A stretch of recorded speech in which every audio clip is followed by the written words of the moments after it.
साथी जोहार। आज हम लोग बात करेंगे देश के किसान के बारे में और मजदूर के बारे में। साथ ही भारत एक कृषि प्रधान देश है। आप लोग को जानकारी होगा, किताबें में आप लोग पढ़े होंगे कि भारत एक कृषि प्रधान देश है और बहुत बड़ा क्षेत्र जो है, यानी कि 80% लगभग लोग भारत में कृषि कार्य से जुड़े हैं। चूँकि कृषि प्रधान देश होने के नाते आदिवासी मूलवासियों की यहाँ पर देश होने की वजह से अगर हम रूढ़ी प्रथा में जाएंगे, पहले के ज़माना में जाएंगे, तो यहाँ पर ही चुनाव से पहले आज़ादी मिलने से पहले, स्वतंत्रता से पहले लोग खेती बाड़ी ही करते थे और उस वक्त 99% लोग खेती बाड़ी करते थे। समझिए 1% बाहरी व्यक्ति थे जो लोग व्यवसाय से जुड़े थे। लेकिन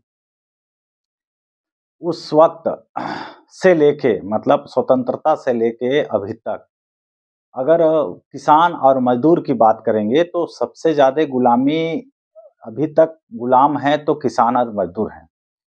और किसान और मजदूर क्यों गुलाम है, इसके पीछे कारण है कि इनको जबरदस्त तरीके से इनको आर्थिक शोषण इनके ऊपर करना और इनको आर्थिक रूप से कमज़ोर बनाना इस देश के लोकतंत्र का, लूटतंत्र सरकार का, हम बोल सकते हैं स्पष्ट तौर पे कि लोकतंत्र जिसको बोलते हैं, ये लूटतंत्र सरकार जब से स्वतंत्रता मिला भारत को, तब से लूटतंत्र सरकार ही बना और वैसे लोग ही देश के प्रतिनिधित्व किए जो लोग भारत के थे ही नहीं, किसान वर्ग है थे ही नहीं। और उनके जरिए और कुछ लोग को टिकट भी मिला, विधानसभा या लोकसभा में जाने का अवसर प्रदान मिला, लेकिन वो लोग ऐसे लोगों को मिला जो लोग पूर्ण रूप से गुलामी करते थे या फिर उनका कुछ रहा होगा, लेकिन अधिकांश लोग गुलामी का जंजीर ओढ़े हुए लोग ने ही देश में सांसद और विधायक के रूप में प्रतिनिधित्व किए। तो इसका अगर सत्यापन कहना चाहेंगे आप लोग, तो कभी भी कोई भी व्यक्ति विधानसभा में या फिर लोकसभा में किसानों के लिए कोई भी कानून मजदूरों के लिए नहीं बनाया। और क्यों नहीं बनाया? क्योंकि किसान और मजदूर पूरे देश को मतलब जीविका दे रहे हैं, जिंदगी दे रहे हैं। अगर किसान नहीं होता तो जमीन नहीं होता, और जमीन नहीं होता तो किसान भी नहीं होता, और किसान ही नहीं होता और जमीन भी नहीं होता तो लोग खाते किस चीज को, कैसे जीते? तो सवाल उठता है कि जिसने अपने खून पसीना, सर्दी गर्मी सब कुछ झेल करके अन्न पैदा करते हैं, और उनके साथ उनके लिए कोई भी कानून इस देश में नहीं बना। कुछ दिन में आप लोग देखे होंगे, पूर्व के समय में किसानों के हित में एमएसपी गारंटी कानून और मोदी सरकार का काला कृषि कानून के नाम पे खूब आंदोलन हुआ।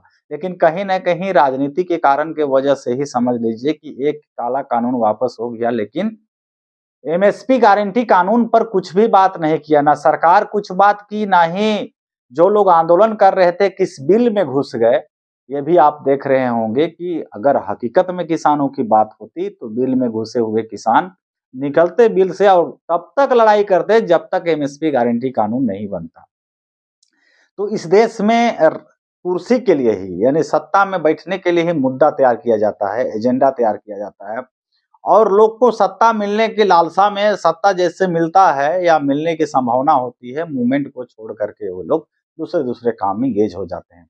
इसका प्रमाण हर एक आंदोलन को आप देख लिए होंगे कि हर एक आंदोलन यहाँ पर होता है, लेकिन आंदोलन बिकता है।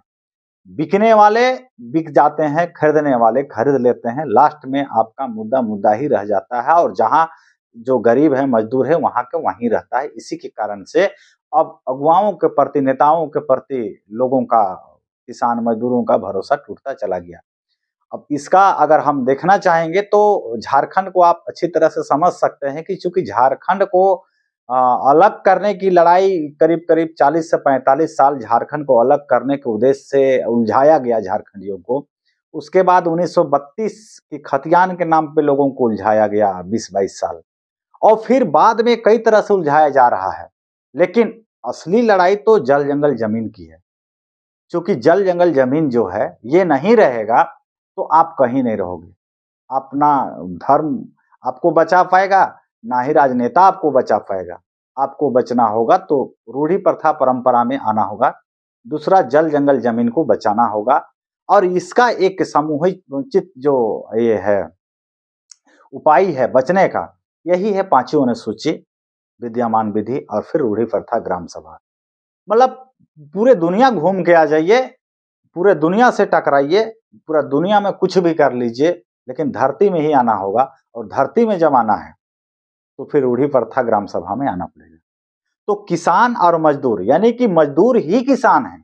आप समझ रहे होंगे भारत के क्षेत्र में, अगर झारखंड में आप होंगे तो कई क्षेत्रों में किसान सीजनली खेती करते हैं। कुछ लोग धान की खेती करते हैं मात्र 2-3 महीना के लिए बरसात सीजन में, फिर चले जाते हैं प्रदेश। मतलब आधा 6 महीना के लिए कुछ लोग खेती बाड़ी करते हैं, कुछ लोग 3 महीना करते हैं और फिर बाकी साल भर में वो लोग मजदूरी की ओर दूसरे प्रदेश में या दूसरे जगह पे चले जाते हैं। तो अगर एमएसपी गारंटी कानून जो सर्वप्रथम स्वतंत्रता के बाद अगर कुछ बनना चाहिए था तो एमएसपी गारंटी कानून बनना चाहिए और किसान के द्वारा आप एमएसपी गारंटी कानून के मतलब आप समझिए कि कृषि उपज या वन उपज का न्यूनतम समर्थन मूल्य जिसका एक रेट हो। आपको पता होना चाहिए कि किसान सबसे पहले भगवान के साथ, मौसम के साथ जुआ खेलता है और जुआ में वो एन केन प्राक्रेन अगर जीत जाता है, मतलब अति वारिस या अवारिस, अल्प वारिस, मतलब पानी का कम, वर्षा का कम होना या ज्यादा होना, दोनों में किसान को मुसीबत झेलना पड़ता है, नुकसान होता है। लेकिन उससे अगर किसान बच जाता है, मतलब अपना दिमाग लगा के, तो फिर दो पैर वाला शैतान, जो व्यवसायी बोलेंगे आप, जो बाहर के लोग हैं, जो भारत के हैं भी नहीं, जिनका कंट्रोल कृषि क्षेत्र में है, उनका षड्यंत्र का शिकार हो जाते हैं किसान, चूंकि इनके पैदा किया हुआ चीज का रेट वो तय करते हैं। और भंडारण की जो समस्या है, किसान कभी तो आर्थिक रूप से मजबूत हुआ ही नहीं, किसान को पनपने का मौका मिला ही नहीं। अगर वो किसान, चूंकि पूर्व में वस्तु विनिमय प्रणाली थी और वर्तमान समय में मुद्रा विनिमय प्रणाली है, अब एक ट्रैक्टर अगर, एक ट्रक अगर धान लेके जाओगे बेचने के लिए, तो उस पैसा से आप साल भर का अगर कपड़ा लता भी खरीदना चाहोगे तो आपका घर का नहीं हो पाएगा। कितना बड़ा किसान है, इतनी आवश्यकता बढ़ गई। ठीक है, यह आवश्यकता बढ़ने के पीछे कारण है कि हम लोगों ने रूढ़ी प्रथा परंपरा को त्यागा और आधुनिकता में आया तो हमारा खर्चा भी बढ़ा, लेकिन इनकम तो हमारा नहीं बढ़ा। चूंकि जिस समय 4 आना पीस धुसका, समोसा, जिलेबी या कोई भी चीज मिलता था, उस समय भी धान की कीमत 8 से 10 रुपया था। और आज जो है सो कि उसी धान समोसा का, धुसका का 10 रुपया हो गया, 12 रुपया हो गया, तो भी धान का कीमत 10 से 15 रुपया से ज्यादा नहीं बढ़ पाया। अब किसान बीज लेती है 300 रुपए केजी धान की, और जब बेचने की बारी आती है तो 10-12 रुपए किलो बेचता है। सरकार तय करता है 20-21 रुपए किलो। इस सरकार लूटतंत्र एक क्या है? एक और इसने कहता है लूटतंत्र सरकार कि आप किसान धान बेचोगे तो आपका राशन कार्ड खत्म हो जाएगा। फिर राशन कार्ड से कई योजना को जोड़ दिया है। मतलब राशन भर लेना रहता राशन कार्ड से तो किसान हड़बड़ाते नहीं, लेकिन राशन कार्ड से सरकार की कई योजनाओं को जोड़ा गया है, जिसके कारण से किसान समझता है कि अपनी मजबूरी कि हमको राशन कार्ड रखना होगा।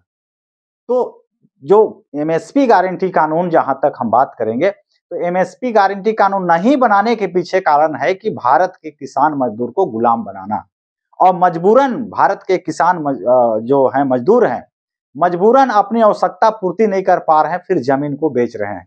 चाहे बेटी की शादी हो, बेटा की शादी हो, पढ़ाई लिखाई का मैटर हो, दवाई दारू का मैटर हो, मेडिकल का मैटर हो, या सामान्य आवश्यकता की पूर्ति के लिए इनकी मजबूरी है कि जमीन को बेचना। चूंकि जमीन नहीं बेचेंगे तो दूसरी तरफ से आय भी तो नहीं है।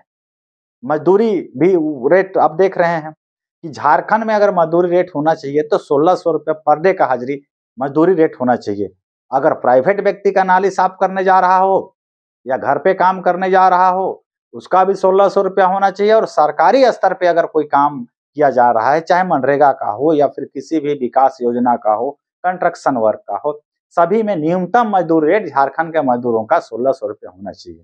चूंकि पूरा देश को झारखंड जो है खनिज संपदा में पूरा देश को पाल रहा है, यानी कि झारखंड का पैसा से पूरे भारत भर नहीं, अदर इंटरनेशनल स्तर पे जितने भी गगनचुंबी मकान आप देखते होंगे, देखेंगे, उस सारा में समझ लो झारखंड का पैसा लगा हुआ है, यहाँ के लूट का पैसा लगा हुआ है। 100% सत्य आपको बोल रहा हूं मैं। अब जितना भी रांची शहर छोड़ के अब दिल्ली जाओ, मुंबई जाओ, राजस्थान जाओ, गुजरात जाओ, इन किन प्राक्रेन किसी न किसी रूप में झारखंड का ही पैसा उसमें लगा है, और हम आदिवासी मूलवासियों का शोषण का पैसा उसमें लगा है। और किसान जो है, अगर भारत का अब तक प्रधानमंत्री हो या राष्ट्रपति हो या फिर राज्यपाल हो, अगर इनका अगर सही में संविधान का अगर ये लोग रखवाला होते, संविधान का रक्षक होते, लोकतंत्र का रक्षक होते, तो आज किसान इस देश में सबसे ज्यादा धनवान होता, मजदूर सबसे ज्यादा धनवान होता। लेकिन किसान और मजदूर अब समाप्त होते जा रहे हैं। प्रत्येक वर्ष लाखों लोग आत्महत्या कर रहे हैं, प्रदेश जा रहे हैं, घर छोड़ रहे हैं, समाप्ति की ओर है। तो मजदूर बनाना, किसान को मजदूर बना गया। पूर्व के समय में आप सोचते होंगे कि हमारे पूर्वज लोग नौकरी करना नहीं चाहते थे, मजदूर बनना नहीं चाहते थे। कितने लोगों को पकड़ पकड़ के जबरदस्ती ले जाया जाता था कि नौकरी करने के नाम पर, लेकिन हमारा पूर्वज नहीं जानते थे, क्योंकि उनको पता था कि हम मजदूरी करने जा रहे हैं, मजदूर बनने जा रहे हैं, और हम अपने खेत में हम मालिक हैं, जल जंगल जमीन का हम मालिक हैं, और गर्व से अपने आप को मालिक कहते थे। और आज हम इस व्यवस्था का ऐसा लूटतंत्र का एक ऐसा चौपट व्यवस्था कि हम हर चमकने वाला चीज को सोना समझ बैठ रहे हैं, और हर दूर के व्यक्ति को, बाहरी व्यक्ति को हम अपना समझ बैठ रहे हैं। इसका नतीजा ये हुआ कि हर ने हम लोगों को बारी बारी से हमको धोखा दिया, शोषण कर रहा है। तो ये रूढ़ी प्रथा ग्राम सभा में सबसे बड़ी खासियत अगर कुछ होना है, बदलाव होना है, व्यवस्था परिवर्तन का होना है, तो किसान एमएसपी गारंटी कानून अपने ग्राम सभा में बना सकते हैं। यानी कि पूरे झारखंड में समझ लो, पूरे देश में जो भी पांचवी अनुसूचित क्षेत्र, अब एक बात और समझ लीजिए कि पांचवी अनुसूचित क्षेत्र का घटाया नहीं जा सकता है, इसका विस्तारीकरण हो सकता है। ये सबसे बड़ी प्लस पॉइंट है देश में व्यवस्था परिवर्तन का। ये अब हम लोगों ने, टाणा भक्तों ने एक चिंगारी छोड़ा है, अब तूफान उठने वाली है, एक ऐसा तूफान जो एक ही झटके में पूरा देश की व्यवस्था परिवर्तन करेगा। रहना है सजग आपको, समझना है सजग आपको, और रूढ़ी प्रथा के बारे में आपको अध्ययन करने की जरूरत पड़ेगा, और अपने अपने गांव में, अपने अपने ग्राम सभा में आपको जा करके मजबूती से रूढ़ी प्रथा ग्राम सभा बनाने में पहल करना पड़ेगा। क्योंकि इतना जो कानून विधानसभा, लोकसभा में नहीं बन पाया अब तक, आपके हित का, आपके जरूरत का, आपके हित का जो संवैधानिक मांग थी, वो मांग 75 वर्षों में अगर लोकसभा में, विधानसभा में नहीं बन पाया, जिसको आपने वोट दे के भेजा, वो लंगूर, वो मूर्ख अगर नहीं बना पाया, तो अब आपको जरूरत है अपने ग्राम सभा में वही कानून बनाने का। चूंकि लोकसभा ना विधानसभा, सबसे ऊंचा रूढ़ी प्रथा ग्राम सभा। और सबसे पहला कानून आपके गांव में एमएसपी गारंटी कानून बनना चाहिए, कृषि उपज, वन उपज, सबसे पहला काम, ताकि हर गरीब किसान जो भी बाहर के प्रदेश में जा रहे हैं, किसी का मजदूरी करने गए हैं, सब वापस आके अपने खेत में उपज करेंगे और एक निश्चित रेट पे बेचेंगे, ताकि 6 महीना, साल भर, 2 साल जाते जाते कोई भी किसान गरीब ना रहेगा। और विकास, जिस विकास का ये लोग परिकल्पना करते हैं, रोड पुल पुलिया की बात करते हैं, साथ ही इस लूटतंत्र की व्यवस्था में आपके गांव में रोड बन जाएगा, लेकिन उसमें गाड़ी कौन चलाएगा? बाहरी लोग की गाड़ी चलेगी। आपके गांव में बड़े बड़े मॉल बन जाएंगे, बड़े बड़े फैक्ट्री खुल जाएंगे, लेकिन मालिक कौन होगा? लूटतंत्र के लोग होंगे, बाहरी लोग होंगे। कोई फायदा आपका होना नहीं है। इसका सीधा सीधा उदाहरण आप देख लीजिए, रांची शहर ही देख लीजिए। रांची जो आप झारखंड की राजधानी है, रांची के आदिवासी मूलवासियों की हाथ को स्थिति देखिए, जिन्होंने बड़ी गौरव से अपने जमीन को दिया और बाहरी व्यवस्था में प्रभावित होके उनके जैसे खान पान रहन सहन स्टाइल बाजी में इन लोगों ने अपना जमीन दिया। आज की स्थिति जाके देखिए रांची शहर, उनकी बेटी बहन उनके ही घर में जिनको जमीन दिया, उनके ही घर में उनकी दाई का काम कर रहे हैं, उनका बर्तन साफ कर रहे हैं, उनके नाली साफ कर रहे हैं। ऐसा स्थिति, यानी हमारा जमीन, हम मालिक थे, हमने जमीन दिया और हमरे जमीन में बसाया बाहरी लोगों को, नौकर को, गुलाम को। उसने बैठ करके फिर हमको गुलाम बना दिया, फिर हमको लात मार कर रहा है। ये जो स्थिति है रांची शहर का, किसी भी चौराहा, किसी भी गली में आप जाके देख लीजिए, जो असली जो झारखंड के मतलब रांची शहर के जो असली आदिवासी मूलवासी हैं, उनकी स्थिति क्या है। ये चाटुगिरी करते हैं, नेतागिरी करते हैं, झारखंड बचाओ की बात करते हैं। जब तक 5वीं अनुसूची को जमीन पे नहीं उतारा जाएगा, रूढ़ी प्रथा ग्राम सभा जब तक मजबूती से लागू नहीं किया जाएगा, आप आदिवासी बचेगा ना मूलवासी बचेगा, ना रांची बचेगा, ना पूरे झारखंड बचेगा, ना ही जल जंगल के जमीन के मालिक होना आप, ना ही आप मतलब किसी काम के लायक रहोगे। एक दिन आप निस्ताबूत कर दिए जाओगे। जरूरत है साथी कि कर्याधारी पूर्वजों के बलिदान को पहचानना, उनका कद्र करना। हमारे पूर्वज थे, हमारे लिए करके गए हैं। अब लोभ लालच ईर्ष्या द्वेष और भय को छोड़ के अब जरूरत पड़ेगा हमको उनके रास्ते पर चलना। तो आइए सब मिलजुल के पूरे झारखंड को बचाने का काम करते हैं। ये नहीं कि किसी का टांग खींचने का काम करते हैं, कोई फायदा नहीं होगा। बाहरी लोग आपके बीच में जाति धर्म ऊंच नीच ला के भर दिया है। यहां से गर्दा हटाइए, यहां बीच वाला आंख खोलिए। बीच वाला आंख जिस दिन खोल लीजिएगा आप, समझ लीजिए उसी दिन पूरे झारखंड, पूरे जो हमारा आदिवासी मूलवासी की शक्ति है उभर के आएगी। एक नया तूफान, एक नया उलगुलान झारखंड की धरती एक बलिदान मांग रहा है, त्याग मांग रहा है। जो पूर्वज 100 साल पहले किए थे, त्याग बलिदान दिए थे, वही दिन फिर मांग रहा है। और आपको आगे आना होगा। सबसे पहले रूढ़ी प्रथा ग्राम सभा बनाना होगा हर एक गांव में। और आप अपना एमएसपी कानून, गारंटी कानून बनाइए। किसान के लिए पहले किसान हो, किसान का रेट तय करो। सिर्फ किसान का रेट तय करोगे, पूरा देश को समझ में आ जाएगा। तो ये चीज है हमारा गुलामी का, हमारा जमीन बेचने का, हमको शिक्षित नहीं होने का। जानते हैं आप, शिक्षित बोलते हैं, जितने पढ़े लिखे लोग जो हैं, inter BA MA degree diploma, कितने तरह के डिग्री हासिल किए, लेकिन उनका यहाँ कोदो घुसा है, कोदो। कुछ नहीं घुस पाया, उनसे कुछ नहीं होगा। लोभ लालच ईर्ष्या द्वेष और भय में वही फंसे। गांव को छोड़ के शहर में गए हैं बसने। कितना दिन तक बसोगे? आप नौकरी कर लिए, आपका बच्चा ही नौकरी करेगा, कोई गारंटी नहीं है। साथ ही हम किसान हैं, हम खेती भी कर लेंगे, नाली भी साफ कर लेंगे। लेकिन आप सोच लो, एक बार जो नौकरी में चले गए हो, आपका बेटा नाली साफ करेगा या नहीं करेगा? आपका बेटी धान रोपेगी, खेती काम बाड़ी करेगी, गोबर फेंकेगी? देख लीजिए आप। और आज सब ईर्ष्या द्वेष को भूल करके सब आदिवासी मूलवासी को एक होने का जरूरत है। मेरी बात कड़वी लगी तो कोई बात नहीं, माफ करना या नहीं करना, हमें कोई फर्क नहीं पड़ता। लेकिन हाँ, एक बात बोलूंगा, अगर जल जंगल जमीन का अगर बचाना है तो कर्याधारी पूर्वज के रास्ते पे चलना जरूरी है, उनके नीति नियम पे चलना जरूरी है। तभी जाके जल जंगल जमीन बचेगा। और 5वीं अनुसूची विद्यमान विधि, रूढ़ी प्रथा ग्राम सभा के अलावा किसी भी राजनीतिक, धार्मिक, किसी भी चुगलखोरी, लूट तमाशा वालों के पीछे चलना बंद करो। अपने लोगों को गुमराह करना बंद करो। अगर जानते हो तो 5वीं अनुसूची के बारे में जानो, विद्यमान विधि के बारे जानो और लोगों को बताओ, समझाओ। और बाकी ये नेता, वो नेता, इसको वोटिंग, ये पार्टी, ये राजनीतिक दल, ये सब लटपट करना बंद करो। कुछ नहीं होना है।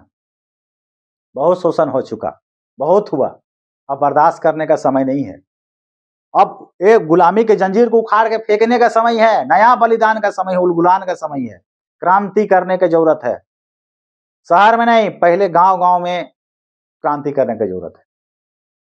गांव ठीक होगा तो शहर अपने आप ठीक हो जाएगा। धन्यवाद।